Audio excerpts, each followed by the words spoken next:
What's up with y'all, man? Welcome back to another episode of Big Wolf TV, man. And today, I got an eerie one for you.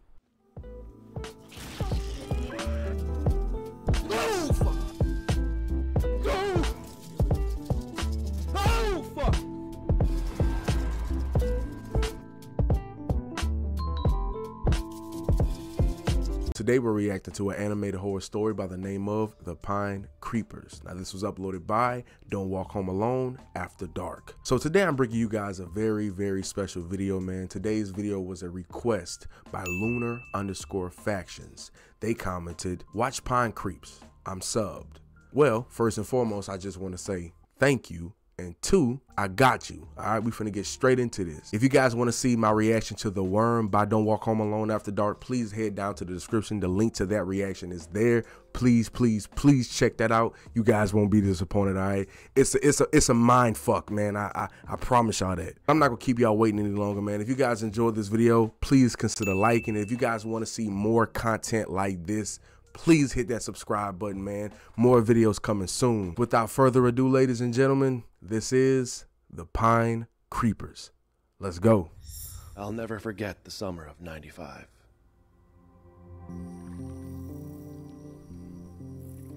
I was 13 that year. A heat wave had set in, making it one of the hottest Julys on record. The house I grew up in on Lake Michigan didn't have air conditioning.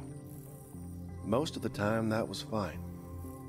At night, a breeze would come in off the water, so just an open window was usually enough to cool things down and sleep pretty comfortably.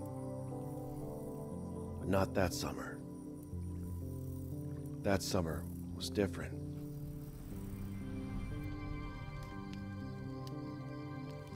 Some of my friends and I had Steven taken Universe camping outside to try and escape the heat. Jordy Baker, Augie McLean, and me. I don't know if it really made all that much difference. I think maybe we just liked being together. That made it easier to get through. I can't remember the first day I met Jordy. We lived on the same street in our small town and we did everything together. He was my best friend. No. It felt like it had always been that way. Augie was a quiet kid back then, but you wouldn't know it when we were alone. So much so that his big mouth got us kicked out of my backyard. Dad had to be up at 5 for work, and he didn't exactly appreciate Augie's high-pitched laugh the same way Jordy and I did.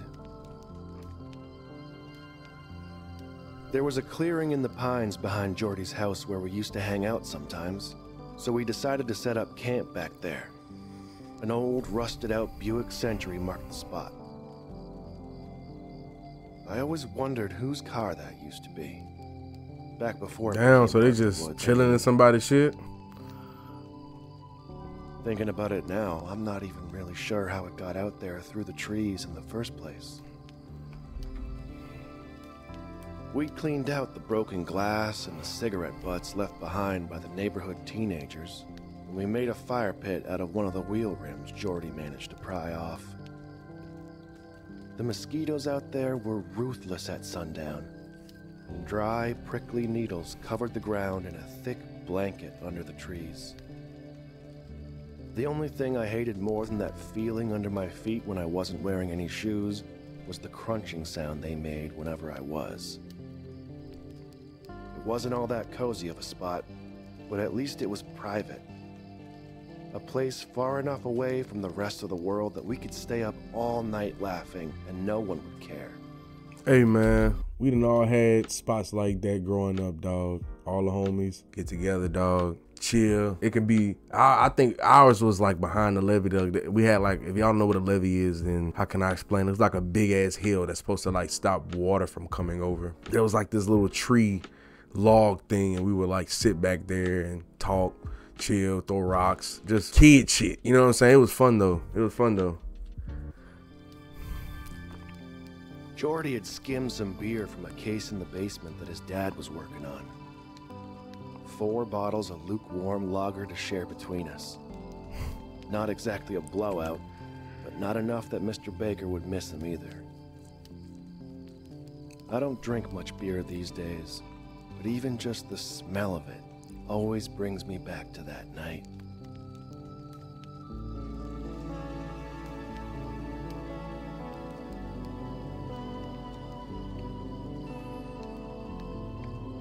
So this is like a flashback almost. The hours slipped past as we stoked the fire, talking about nothing in particular. That half a sip of beer must have gone right to Augie's head as he called it a night. I was about to say, where the hell Augie at, man? One bottle. I thought I was tripping. We didn't mind. More for us. At some point, Jordy brought up what happened to Pike Lister.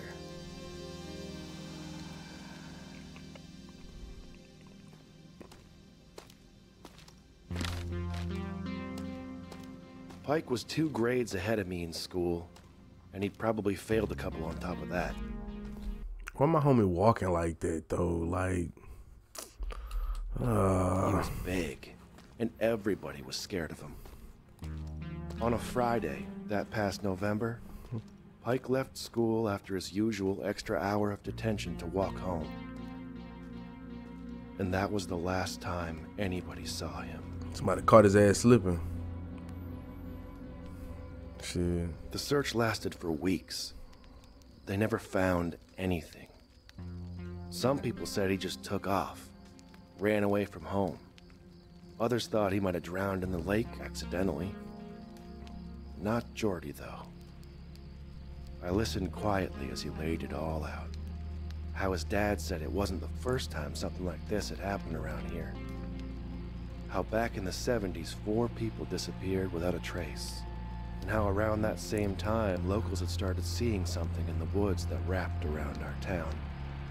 Pale creatures with large eyes and long limbs creeped around on Bro was all invested. fours. The pine creepers. That's what we called them anyway. Jordy figured that's what happened to Pike. The pine creepers must have got him. I laughed him off and eagerly changed the subject. We ended up burning a couple more sticks before letting the fire die and heading to bed. One of us could take the back of the Buick, and the other had to sleep in the tent with Augie. To call it a 2-man tent was being generous. I offered to bite the bullet, or at least that's what I let Jordy think. The rest of the car is fine I never admitted too. it at the time, but the truth is, all that talk about the creepers had me a little scared. Augie's snoring and spooning seemed like a fair price to pay if I didn't have to be alone outside. This nigga is spooning with him, bro. Y'all know what spoon? Oh my God, bro. This man said they was spooning. After all, if they could take Pike Lister, what chance did any of us have? 0. Y'all all about to die.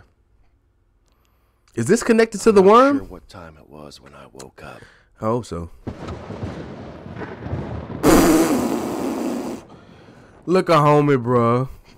It was still dark out. Out of it, I could boy. hear rain coming down outside. For the first few minutes, I just laid there, listening to the steady sound of the drops against the tent. It wasn't long before I realized that beer had gone right through me, and I wasn't going to be able to hold it.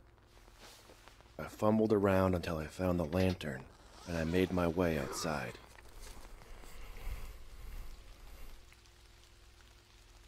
The night air had cooled down a bit with the rain, which felt nice. The whole sky was clouded over, blocking out any light from the moon or the stars. My eyes finally started adjusting to the dark. That was when I noticed it. Something catching the light just beyond the edge of the clearing. A dim, reflective shine that flickered as I moved the lantern. It took me a second to realize what I was looking at. Nah, man. Eyes watching me. It was hard to see much of what those eyes belonged to. I knew what they were. You better go back in that tent. That's what that mean. Pine creepers.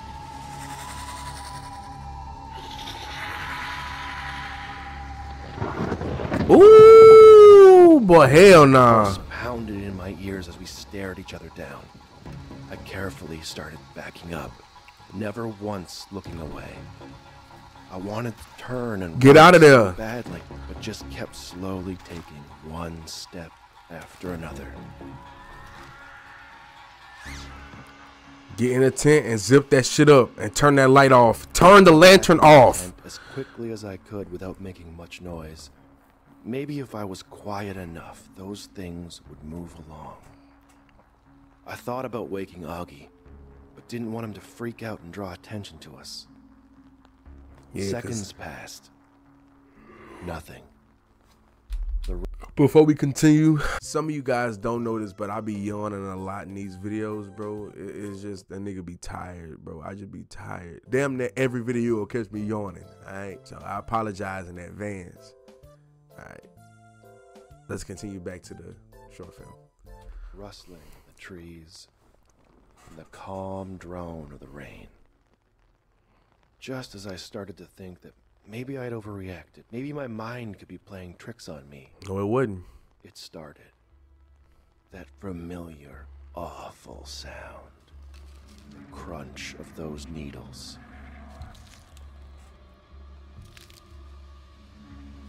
I don't know, man. I don't think I'll be laying right there, dog. Moving around outside the tent.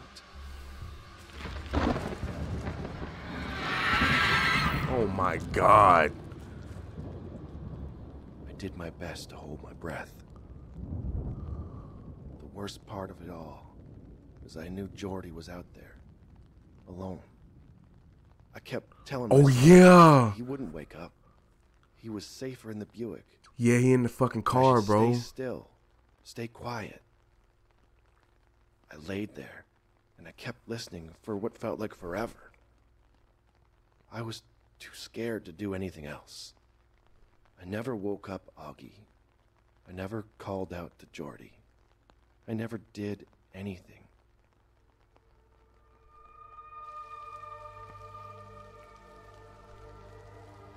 Well, I don't blame you. Shit, I wouldn't do anything either. Fuck. I'm pussy just like y'all is. The hours passed, and I must have fallen asleep for a few minutes, because the next thing I knew, the birds had suddenly started chirping, and even from inside the tent, I could tell it was getting light out. I gathered any bit of courage I had, threw the sleeping bag off, and gave Augie a shove. I climbed out of the tent first, but he wasn't far behind me. Part of me believed that the pine creepers were still out there, just waiting for me. Where's Jordy at? When I saw the Buick, I got this awful feeling in the pit of my stomach. Oh man, no, huh? It was empty. Jordy was just gone. On the way back to his house, I kept telling myself, we'll find him there. He just got up early and he wanted the comfort of his own bed. He wasn't there. We waited around all day, but he never came home. By the evening, our whole town was in a frenzy looking for him. I never told anybody about what I saw that night. Because nobody would believe you. Not even Augie. Nobody would believe me anyway. Yeah. I've played it over and over in my head. I'll never forget the summer of '95. Oh, that was the year Jordy Baker went missing. Yo, yeah. I fuck with that. All right, y'all. So that was the Pine Creeps, man. Look, shout out to Don't Walk Home Alone After Dark, man. Shout out to y'all, bruh. Once again, not disappointed. Once again, the bar is up there. You know what I'm saying? You guys did it again. Honestly, bro, I hope to continue seeing some more stuff by you guys, because y'all animated style, like the way y'all animate and the way that the way that y'all stories go is insane, bro. I was hooked. I'm trying not to pause so much. I'm trying not to, you know what I'm saying, talk over the video as much. I'm trying to, you know, have some videos where I'm just watching and I'm reacting and I'm, you know, we're just having a good time. We're just chilling. You know what I'm saying? I really did enjoy this video. If I had to rate this video, man, I give this video about an 8.5 out of 10. The only thing I wish was we could have seen Jordy get took. We could have seen what really happened to him. Maybe the character and the story didn't have to know, but we could have visually seen it. I think that would have been cool. Other than that, solid as a motherfucker. Other than that, I enjoyed it, man. Like I said earlier, man, if you guys enjoyed this video, please consider liking. If you guys want to see more content like this, if you guys want to see me react to more horror short films, if you guys want to see any other type of reactions from me, man, make sure you subscribe, make sure you tune in, make sure you turn on that bell to be notified when I upload. If you guys want to put in requests for me to react to anything, man, you already know the drill, man. Please comment down below what you want me to react to. I'll get to it. I shout y'all in that video. It's just that simple. Shout out to Lunar Factions for the request, man. Thank you so much. If you guys don't mind, follow me all on my social medias. It's been your boy BigWolfTV. I'm gonna catch y'all on the next one.